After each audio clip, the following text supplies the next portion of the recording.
Исәмсез балалар, бүген дәресебезнең темасы җәмәгать. Кешенең килеп чыгышы белән җәмәгатьнең килеп чыгышы бердәм процесс. Кеше булмаса, җәмәгать тә була алмый. Җәмәгать булмаса, кеше дә юк. Әмма Робинзон Крузо адәм балалары яшәми торган утрауга эләккәч, җәмгыятьтән аерыла. Шулай да кеше булып кала бит дип каршы төшүчеләр дә булыр. Булай уйлаган кеше Робинзонның төрле эшчәнлек тәҗрибәсе, белеме булуы, моннан тыш һәлакәткә очраган караптан калган кайбер әйберләрне табуы аркасында гына исән калуын онытып җибәрә.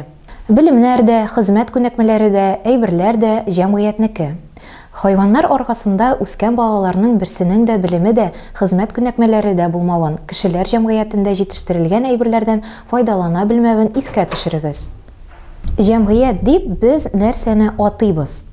Көндәлек тормышта җәмгыять дип кайвакыт кемнеңдер аралашу даирәмен тәшкил итүче кешеләр төркеме атала.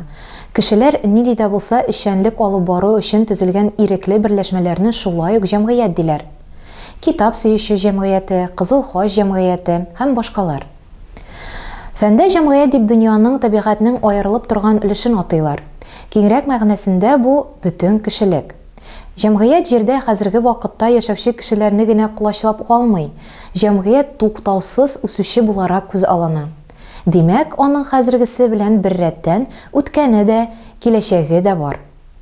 Инде бик күптән һәм әле яңарак кына дөньядан киткән буыннар эзсез югалмаган.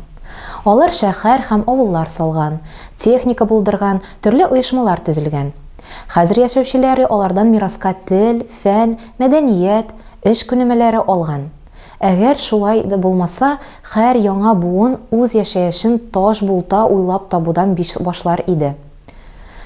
Җирдә яшәүче кешеләр саны туктаусыз арта. Димәк, җәмгыять тарихын, хәзергесен һәм киләчәген үзендә берләштергән бөтен кешелек ул. Кешеләрне җәмгыятькә берләшүе кемнеңдер теләгенә бәйле түгел. Аңа күрү өчен гариза язу таләп ителми. Дөньяга килгән һәр кеше җәмгыятьнең бер вәкиленә әверелә.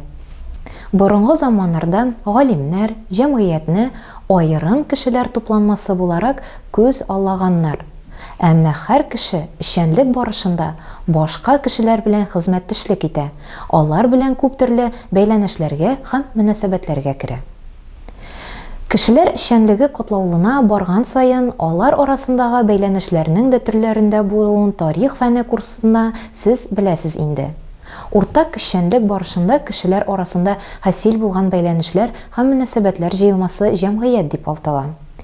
Иң тыгыз бәйләнешләр һәм мөнәсәбәтләр бер үк территориядә яшәгән кешеләр арасында барлыкка килә. Шуңа күрә аерым дәүләт территориясе чикләрендә гамәлдә булган җәмгыять турында сүз алып баралар. Мәсәлән, Россия җәмгыяте, Америка җәмгыяте һәм башкалар. Җәмгыять катлаулы төзелешкә ия. Аңа кешеләрнең зур һәм кечкенә төркемнәре керә. Беренче нәүбәттә булар беренчел коллективлар. Бала тугач, ул гаилә әгъзасы була.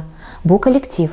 Аннары ул уку, хезмәт коллективына һәм башка шундый рәсми шулай ук формаль рәсми булмаган, әйтик, дуслар компаниясе коллективларга ия. Әгәр җәмгыятьнең бер бөтен организм итеп күз алдына китерсәк, беренчел коллектив шул организмның бер күзәнәге.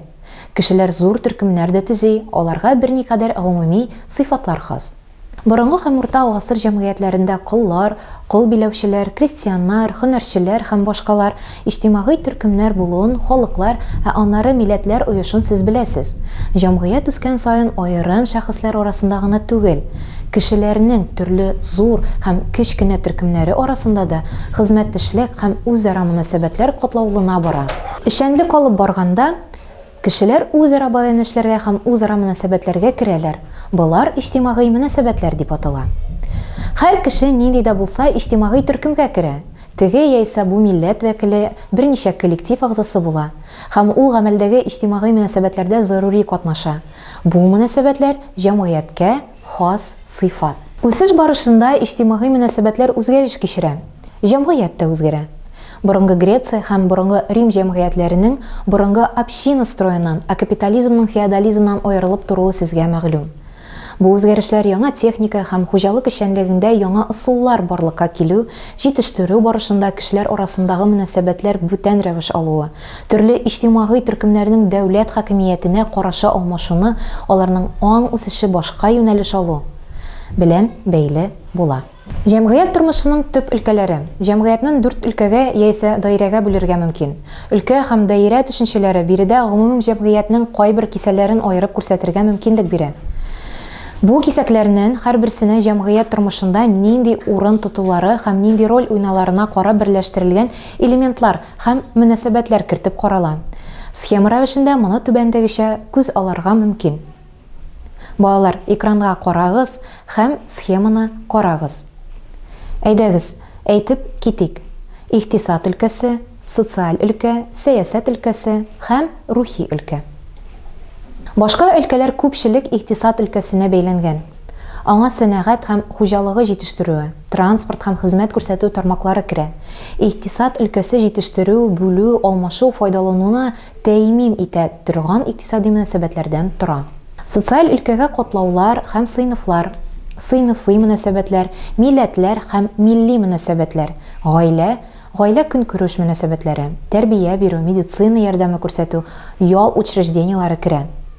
Җәмгыять тормышының сәяси өлкәсенә дәүләт хакимияте, сәяси партиялар һәм кешеләрнең теге яисә бу социаль төркемнәр мәнфәгатьләренең тормышы ашыру белән бәйле мөнәсәбәтләр карый. Рухи өлкәгә фән, әхлак, дин, сәнәгать, фәнни учреждениялар, дини оешмалар, мәдәният учреждениялары, кешеләрнең шул өлкәдәге эшчәнлеге керә. Барлык 4 өлкә үзара тыгыз бәйләнештә булып, бер-берсенә йогынты ясыйлар. Җәмгыятьнең бөтен элементлары җитештерү, техника, фән, тел, кешеләрнең зур төркемнәре, беренчел коллективлар, кешеләр арасындагы барлык мөнәсәбәтләр, җитештерүдәге төркем-ара, милләтара, гаилә, көнкүреш, сәяси, рухи, бөтен 4 өлкә аның һәр этабына үзара бәйләнештә һәм бер бөтен, ягъни билгеле бер үз йөзе булган конкрет җәмгыятьне тәшкил итәләр. Белүегезчә, социаль нормалар кешенең җәмгыять ихтыяҗлары нигезендә барлыкка килгән. Үз-үзен тоту кагыйдәләре җәмгыятьнең бер бөтенлеген саклауга һәм кешеләр арасындагы төрле мөнәсәбәтләрне җайга салуга юнәлтелгән. Балалар, экранга карагыз һәм схеманы күз аллап китик. Сезнең күз алдыгызда социаль нормаларның формалары: рөхсәт, күрсәтмә һәм тыю. Һәм алар ничек үзләрен җәмгыятьтә күрсәтәләр. Мәсәлән, рөхсәт үз-үзеңне билгеле бер рәвештә тотарга рөхсәт итү. Күрсәтмә таләп ителгән, тиеш булган гамәлләрне күрсәтү. Тыю кылырга ярамый торган гамәлләр күрсәтү. Социаль нормалар гамәлләрнең кайсыларын җәмгыять хуплавын, кайсылары хупламавын күрсәтә. Гореф-гадәтләр бик борынгы социаль нормаларга керә. Кунакчылык, өлкәннәрне ихтирам итү һәм башка шундый гадәтләр киң таралган. Сезгә шулай ук Рождество һәм яңа ел бәйрәмнәрен каршылау, уздыру традициялары яхшы таныш. Җәмгыять социаль нормалар аша һәр кешегә үз-үзен тоту кагыйдәләрен билгели. Бу тәртипне бәйләүдә нормалар җәмгыять өчен критерий ролен башкара. Социаль нормаларны үтәмәү җәмгыятьтә ризасызлык тудыра, ә законнарны бозган өчен хәтта кырыс җаваплылыкка тартырга, иректән мәхрүм итәргә яисә башка төрле җәза билгеләргә мөмкинләр. Җәмгыятьнең үсеш баскычлары. Җәмгыять бик озын юл үткән. Фән бу юлны берничә баскычы булуын раслый. Әгәр иң элек кешеләрнең үзләре өчен кирәкле матди байлыклар җитештерү коралларын, шулай ук аларны җитештерү бурышында туплаган тәҗрибәне күздә тотсак, җәмгыять үсешен 3 баскычка бүлеп карап була. Сез аны экранда күрәсез. Беренчесе традицион аграр җәмгыять, икенчесе индустриаль җәмгыять һәм өченчесе постиндустриаль мәгълүмати җәмгыять. Беренче баскыч, ягъни традицион аграр җәмгыять өчен натураль авыл хуҗалыгы катауларга, сословияларга бүлүне хас. Җәмгыять тормышында хәл иткеч рольне дин әһилләре яисә ширкәү һәм армия уйный. Борынгы заман җәмгыятьләренең, аннары урта гасыр җәмгыятьләренең исегезгә төшерегез. Буларда шәһәрләр, һөнәрләр, сәүдә, акча, язу барлыкка килә. Әмма гаилә төп җитештерүче берәмлек булып кала. Община принциплары, гореф-гадәтләр һәм йолалар өстенлек итә. Халыкның күпчелеге авылларда яши. Киләсе баскычта индустриаль җәмгыятьтә шактый әһәмиятле үзгәрешләр булып тора. Галимнәр индустриаль җәмгыятьнең аграр җәмгыятьтән түбәндәге аермаларын күрсәтә. Авыл хуҗалыгы җитештерү түгел, сәнәгать, промышленность җитештерү өстенлек итә. Социаль тормышта хәл иткеч рольне вак һәм ире җир биләүчеләр түгел, сәнәгатьчеләр, бизнесменнар уйный. Иҗтимагый тормышта үзәк урынны чиркәү һәм армия түгел, корпорациялар, коммерция өлкәсендә уртак мәнфәгатьләр булган кешеләр берләшмәләре тора. Бу җәмгыять машиналар кулланыла торган ире җитештерүгә нигезләнә. Тарих фәне курсыннан аның ничек һәм кайчан барлыгы килүен искә төшерегез. Аңа җитештерүнең төп факторы булган фән казанышлары файдалану хас. Җәмгыять тормышының тулаем образы үзгәрә. Авыл хуҗалыгы, транспорт, элемтә, һөнәри күнекмәләр, мәгариф, мәдәният үзгәреш кичерә. Авыл хуҗалыгында эшләүчеләр саны кими, шәһәр халкының саны арта. АКШ, Япония һәм башкалар күп кенә галимнәр фикеренчә 3нче үсеш баскычында постиндустриаль мәгълүмати җәмгыятькә күчә. Индустриаль җәмгыятьтән аермалы буларак, мондый җәмгыять табигатьне көннән-көн колай җәя барган икътисадны бер туктаусыз тукландыру өчен хезмәт итә торган чимал склады дип караудан ерак тора. Постиндустриаль җәмгыятьтә җитештерү эшләп чыгарылган продукцияның күләмен арттыруда түгел, бәлки аның сыйфатын яхшыртырга юнәлтелә. Монда сарыф ителгән хезмәткә караганда аның сыйфатында, димәк, җитештерүдә катнашучы кешеләрнең квалификациясына, иҗади мөмкинлекләренә, шәхси сыйфатларына күбрәк әһәмият бирәләр. Мондый җәмгыятьтә белгечләр фәнни-техник алгырышны, прогрессны, мәгълүмати технологияларны төп фактор буларак таный. Мәгълүматны компьютерда эшкәртү, аны тиз вакытта теләсә нинди ераклыктагы араларга тапшыру киң тарала. Постиндустриаль җәмгыятьтә фән, университет күпкырлы белеменә нигезләнгән фәнни тикшерүнеләр һәм ачышлар беренче урынга чыга.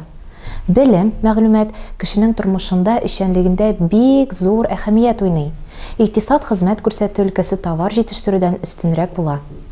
Тарих фәне курсыннан белүегезчә, җәмгыятьтәге үзгәрешләр кешеләрнең тормышы үзгәрүгә китерә. Тарихның һәр этабында төзелеше һәм кешеләрнең тормыш шартлары буенча бер-берсеннән аерылган җәмгыятьләр булган. Әйтик, республика гражданның яшәеше абсолют монархия шартларында яшәгән кешенекеннән аерыла. Бер җәмгыятьтә яшәүчеләрнең тормыш хәле аның нинди социаль төркемгә, сыйныфка катлауга керүенә бәйләнгән була. Җәмгыять темасы буенча теория өлешебез тамам. Практик өлешендә күрешербез.